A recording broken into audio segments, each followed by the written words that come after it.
మన సహవాస దోషం వల్ల మంచి వాళ్ళతో ఉంటే మంచిగా ఉంటాం, చెడు స్నేహం చేస్తే చెడిపోతారని పెద్దలు చెప్పారు. మంచి వాళ్ళని 10 రూపాయలు ఇచ్చి దగ్గరికి తెచ్చుకోవాలి, చెడు వాళ్ళు ఉంటే 10 రూపాయలు ఇచ్చి వాళ్ళ స్నేహాన్ని విడిపించుకోవాలని పెద్దలు చెప్పారు.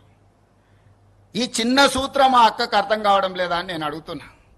అందుకే ఈ వేదిక మీద నుంచి అక్కగారికి సవినయంగా విజ్ఞప్తి చేస్తున్నా.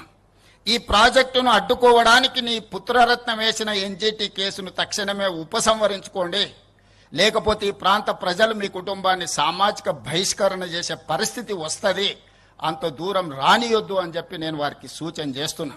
వారి వెనకాల ముసుగు దొడుక్కొని దాక్కున్న వాళ్ళకు కూడా నేను చెప్తున్నా, మీ వల్ల కాని పనులు చాలా మేము చేస్తున్నాం.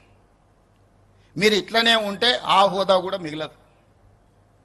ఇలాంటి చిల్లర మల్లర ప్రయత్నాలని మానేయమని ఆ వెనకాల దాచుకొని ముసుగు దొడుక్కొని మూసి అభివృద్ధి కార్యక్రమాన్ని అడ్డుకుంటున్న వాళ్ళకు కూడా నేను సూచన చేస్తున్నా.